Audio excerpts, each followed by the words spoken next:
Bismillahirrahmanirrahim. Assalamualaikum warahmatullahi wabarakatuh. Perkenalkan, nama saya Astri Yuliasa Rilubis, SSTM Kes, dosen program studi D3 Keperawatan Belitung Poltekkes Kemenkes Pangkal Pinang. Dalam video ini saya akan menyampaikan pernyataan diri dosen dalam unjuk kerja perguruan tinggi bidang pengajaran melalui penyampaian salah satu mata kuliah yang saya ampuh, yaitu Asuhan Kebidanan Kehamilan dengan kode BD 5.017. Mata kuliah ini berada pada semester 3 dan terdiri atas 3 SKS teori dan 2 SKS praktik. Saya akan menyampaikan rencana pembelajaran semester mata kuliah Asuhan Kebidanan Kehamilan yang telah disusun oleh saya dan tim dosen. Mata kuliah ini membahas tentang faktor yang mempengaruhi kehamilan, kebutuhan dasar ibu hamil, evidence based dalam asuhan kehamilan, keterampilan dasar dalam asuhan kehamilan, tanda bahaya kehamilan, deteksi dini komplikasi dan penanganan awal kegawat daruratan, serta manajemen asuhan kehamilan.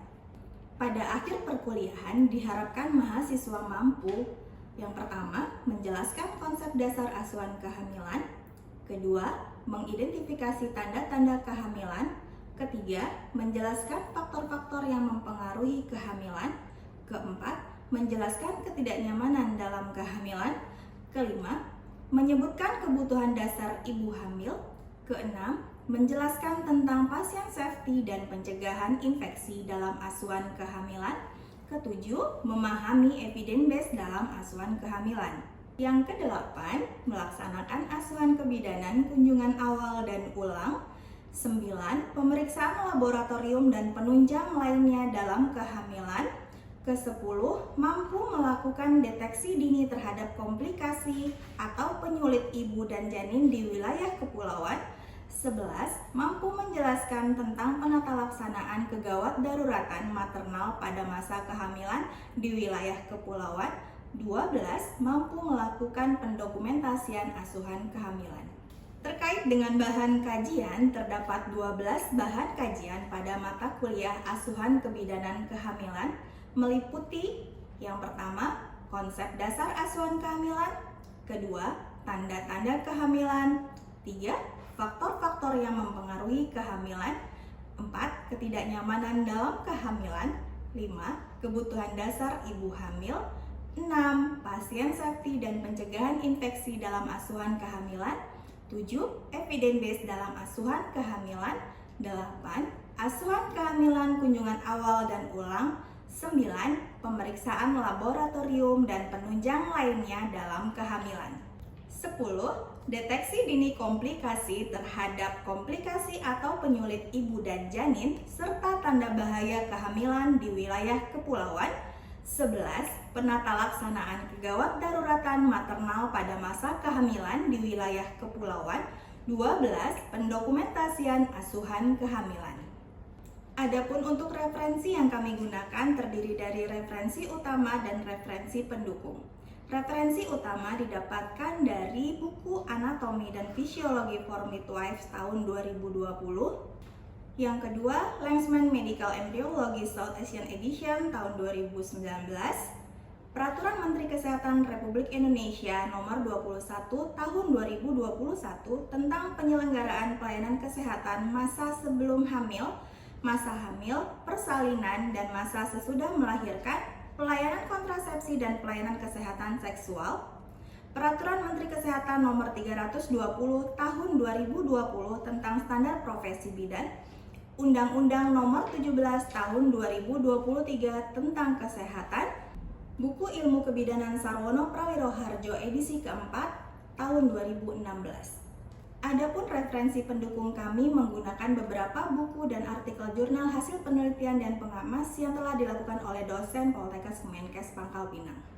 Pembelajaran dilakukan dengan kombinasi metode teacher-centered learning dan student-centered learning.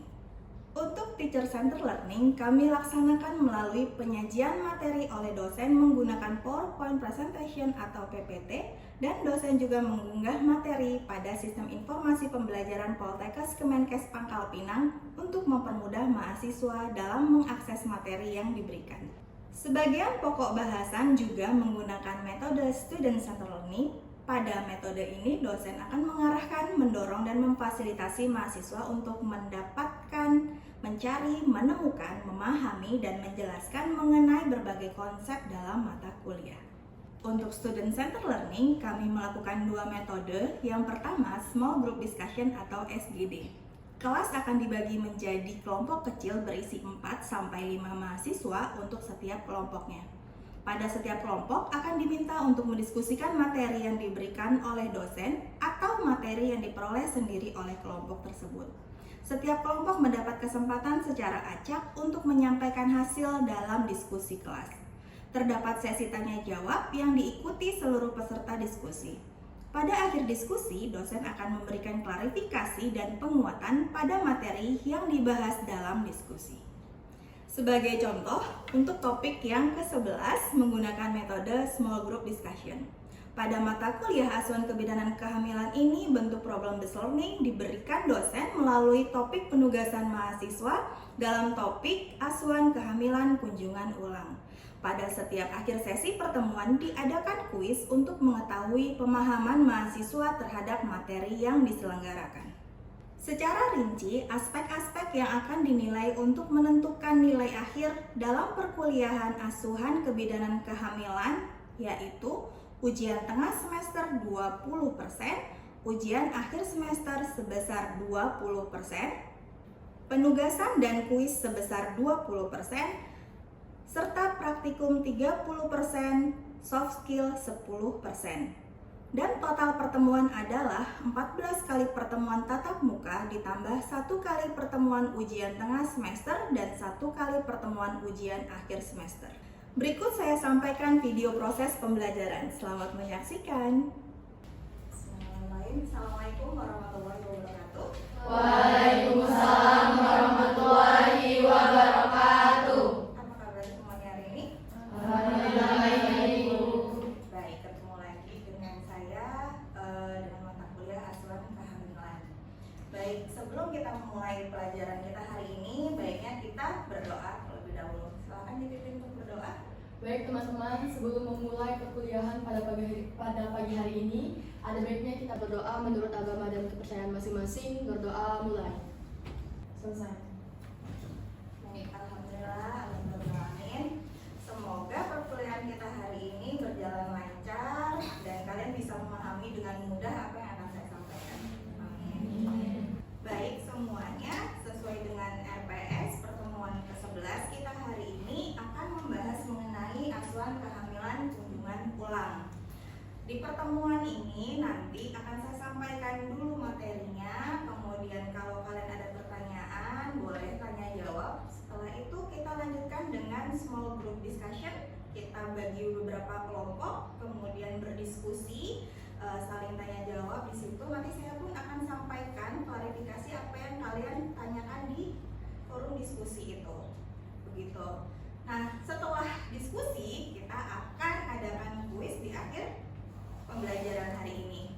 Baik, kita sudah siap semuanya hari ini? Siap. Kita mulai ya. Bismillahirrahmanirrahim. Asuhan kehamilan kunjungan ulang. Ya, kalian sudah belajar yang kunjungan pertama ANC-nya ya. Baik, untuk pembelajaran ini di akhir perkuliahan kalian diharapkan mampu melaksanakan asuhan kehamilan ulang. Ini yang pokok bahasan akan kita lalui hari ini ada 5 pokok bahasan, mulai dari yang pokok bahasan yang pertamanya. Nah, di sini karena kita melakukan adalah kunjungan ulang, jadi kita mengevaluasi penemuan masalah yang terjadi, aspek-aspek yang menonjol pada wanita hamil. Jika pada saat kunjungan yang pertama itu ada keluhan ibunya, nah berarti pada kunjungan ulang ini kita mengevaluasi dulu nih pada asuhan yang sebelumnya ada masalah lagi tidak, masih masalahnya sama, berkurang, atau memang muncul masalah yang baru lagi. Nah, kita tinjau dulu data kunjungan yang pertama. Ibunya kan punya buku KIA ya? Iya, jadi kita lihat dulu catatan ANC-nya yang sebelumnya. Ini jadwal untuk data kunjungan ini tergantung dari usia kehamilan ibunya juga. Kita lihat lagi biodatanya, kemudian kan disesuaikan ya, jangan sampai nanti biodata bukunya dengan ibunya berbeda. Kemudian kita lihat juga dalam masalah-masalah sebelumnya. Kemudian tetap ada pemeriksaan laboratorium, tapi ini diperlukan atau tidak tergantung dari usia kehamilan ibunya. Pada kunjungan ulang, untuk riwayat kehamilan yang sekarang yang harus dievaluasi, ini gerakan janin yang terpenting ya. Gerakan janin ini biasanya memang ibu suka agak kelewat memperhatikan berapa banyak gerakan janinnya dalam 24 jam. Jadi bukan cuma terasa sekali-sekali tapi tidak dihitung, perlu. Jadi kita sampaikan sama ibunya untuk mengingat berapa kali gerakan janinnya dalam sehari. Kemudian ada keluhan-keluhan nggak? Ada masalah tidak? Perdarahan, nyeri kepala, gangguan penglihatan, nyeri perut yang hebat, mual muntah. Nah ini biasanya kalau mual muntah ini terkadang bisa muncul pada saat hanya trimester 1 atau bisa berlanjut sampai trimester 2, bahkan ada beberapa yang berlanjut sampai selama kehamilan. Baik, untuk pemeriksaan kunjungan ulang ini bukan cuma pemeriksaan fisik saja, tetapi juga kita kaji bagaimana psikologis ibu hamil dalam menghadapi kehamilannya selama ini. Ya, untuk pemeriksaan fisiknya apa saja?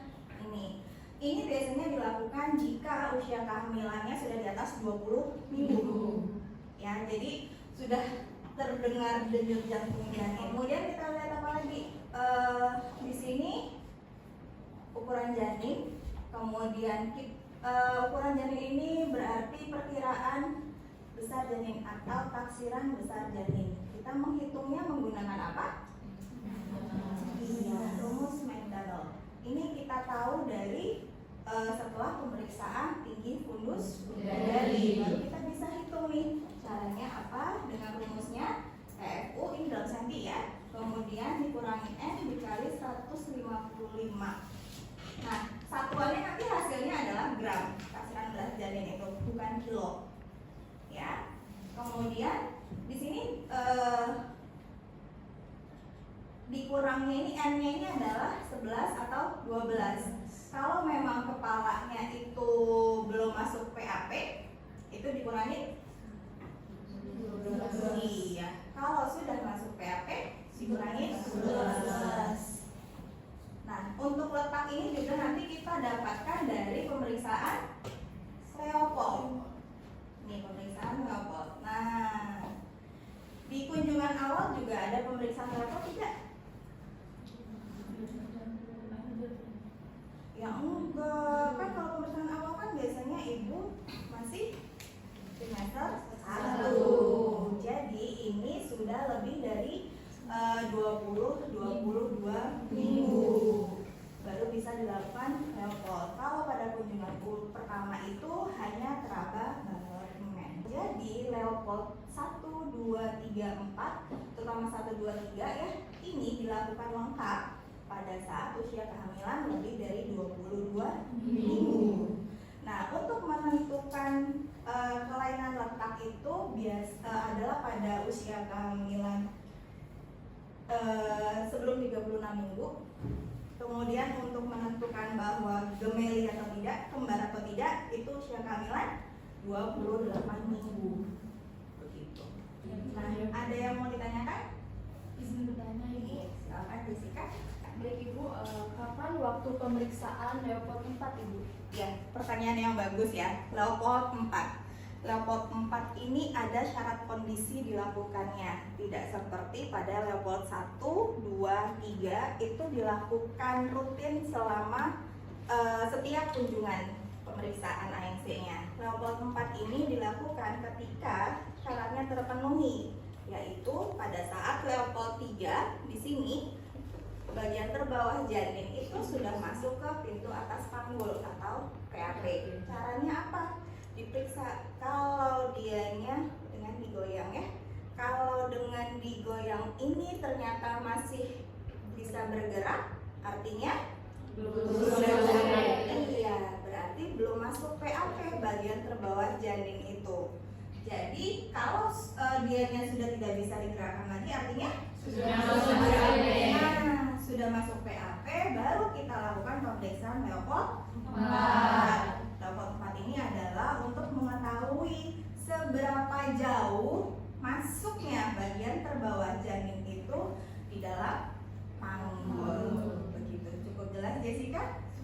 Yang lainnya cukup jelas? Cukup. Baik, kita lanjutkan untuk pembahasan yang berikutnya, mengevaluasi data Dasar. Nah, di sini kita tadi sudah melakukan pemeriksaan fisik ada, kemudian pengkajian datanya juga sudah kita dapatkan ya. Nah, kita di sini menentukan lagi adalah status kesehatan ibu, gitu ya. Apa yang didapatkan? Ada data dasarnya.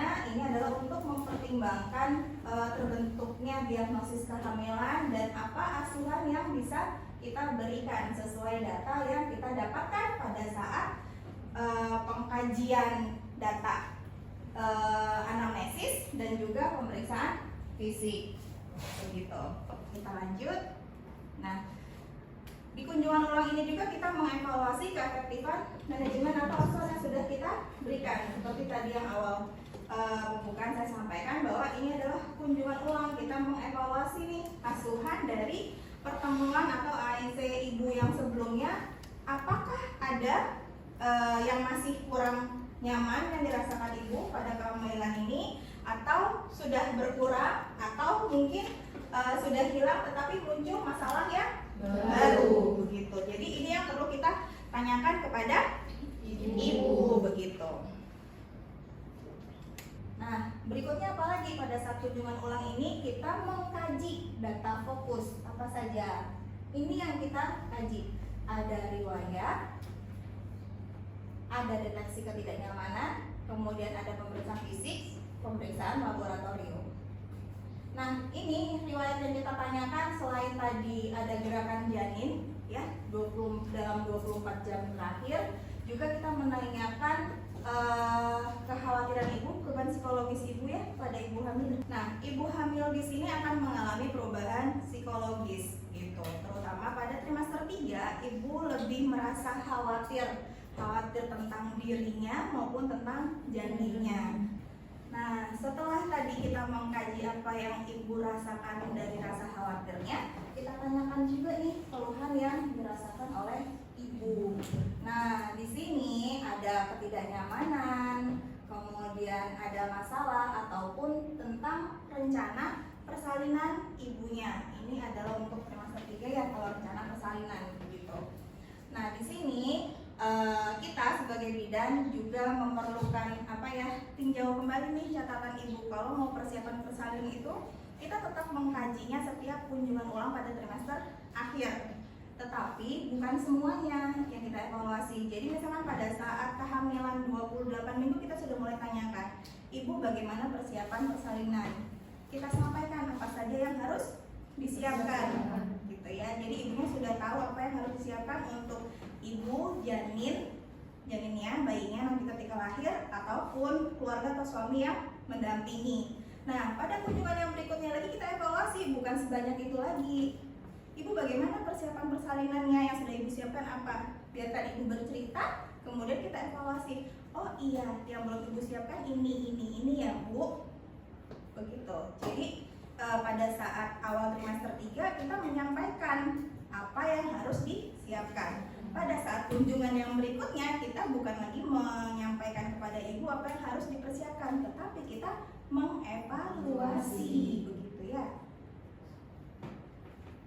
Setelah itu pemeriksaan fisik. Nah, pemeriksaan fisik di sini ada yang memang rutin dilakukan setiap kali kunjungan ANC, ada yang tidak.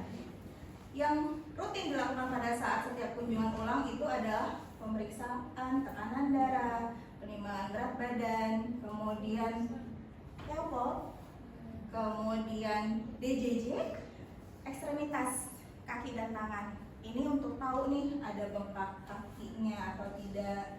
Bahkan mungkin kalau kakinya udah bengkak, kita harus lihat nih sampai ke tangan atau tidak. Begitu. Kemudian palpasi abdomen di sini untuk tadi saya sampaikan untuk tahu nih gestasinya gemeli atau tidak ya 28 minggu ke atas gitu. Nah, Leopold di sini hanya efektif setelah usia 36 minggu itu yang tadi Leopold 4 begitu. Ini pemeriksaan laboratorium.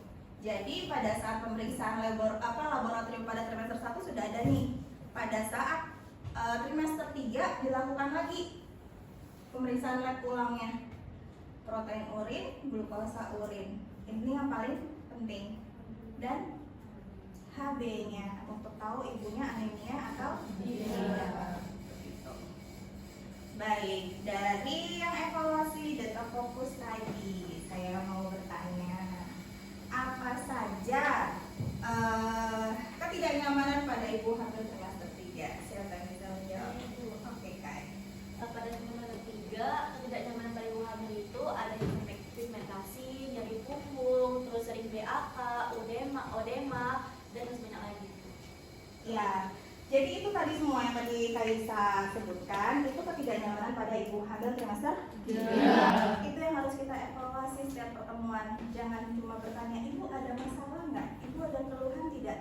Bukan seperti itu, tapi kita tanyakan langsung, ibu ada merasa sering kencing tidak? Ibu ada merasa nyeri punggung tidak? Gitu. Jadi kita sebutkan satu-satu karena terkadang menurut ibunya itu tidak menjadi masalah dia, begitu.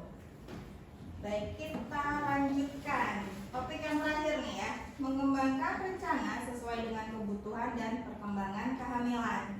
Yang kita perlukan berikutnya adalah melakukan perencanaan asuhan ya. Jadi di sini dari tes laboratorium kita mendiagnosisnya apakah kehamilan normal atau tidak, ada masalah atau tidak begitu ya. Kalau perlu memang ada konsultasi dengan dokter atau petugas kesehatan lainnya. Ada reevaluasi diet dan intervensi. Ini terutama kalau memang ibu hamil itu mengalami jadi diet ya. Kalau kayak itu kan berhubungan dengan nutrisi dan itu tidak bisa diselesaikan masalahnya dalam 1-2 kali kunjungan kehamilan. Jadi selama kehamilan ibu hamil yang mengalami ataupun tidak itu tetap harus dievaluasi bagaimana nutrisinya, bagaimana kenaikan berat badannya setiap bulannya, begitu. Kemudian ada konseling nih untuk memenuhi kebutuhannya sesuai dengan usia kehamilan ibunya.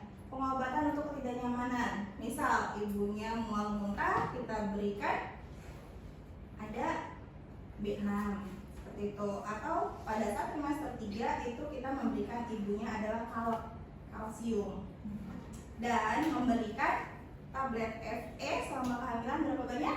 9. Iya, jadi selama kehamilan untuk tablet Fe itu adalah minimal 90 tablet, minimal ya, tergantung kondisi ibu. Kalau ibu hamil normal tetap kita berikan tablet Fe dengan dosisnya 1x1. Kemudian pengobatan untuk ketidaknyamanan kalau memang sampai diperlukan pengobatan. Kalau tidak, kita ada ketidaknyamanan yang ibu rasakan, kita harus menyampaikan nih apa faktor penyebabnya dan bagaimana cara mengatasinya. Jadi jangan cuma bilang, bu apa itu normal aja ibu hamil, nggak bisa gitu. Jadi kita harus menjelaskan apa sebabnya ibu bisa mengalami hal tersebut walaupun itu masih dalam batas normal.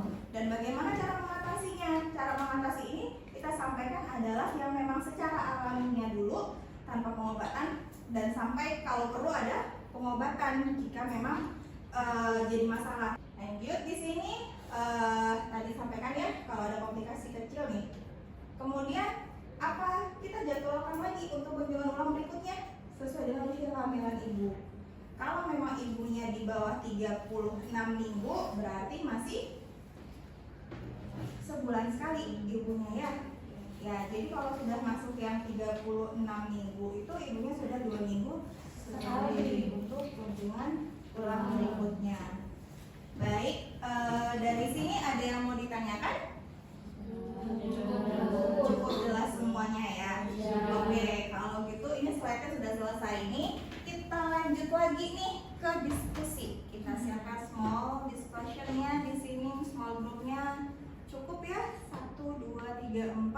bisa berbagi, ada 4-5 orang ya, setiap kelompoknya boleh kelompok 1, 2, 3, 4. Nah, di sini sudah saya siapkan di sistem informasi pembelajaran kita di Simbal untuk diskusikan apa yang kalian mau tanyakan, boleh berdiskusi, nanti akan saya berikan feedbacknya. Cukup jelas ya? Jelas. Ayo silakan dikeluarkan gadgetnya.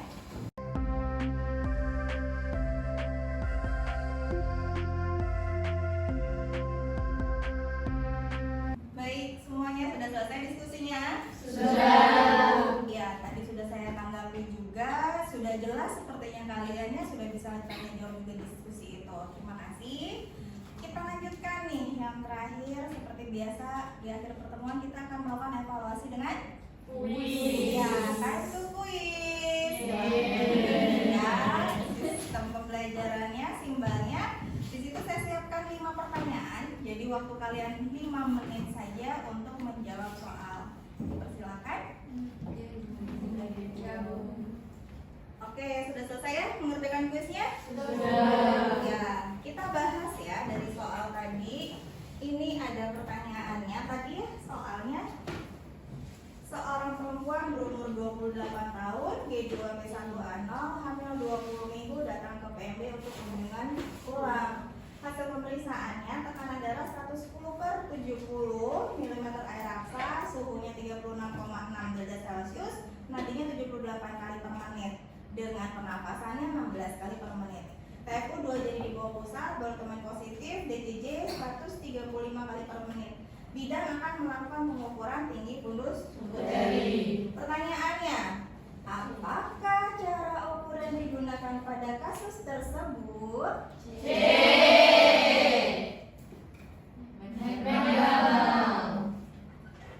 Pengukuran tinggi fundus uteri.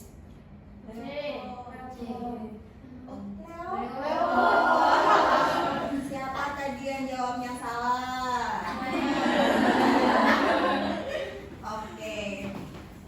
Kita bahas soal yang terakhir. Nah, di sini seorang perempuan berumur 28 tahun, B3, P2, A0, hamil 40 minggu, datang ke puskesmas untuk melakukan kunjungan ulang. Hasil pemeriksaannya, tensinya 120/70, suhu 36,5 dengan nadi 78 kali, pernapasan 18 kali per menit. Ini nilainya 25 cm, TFU-nya 25 cm.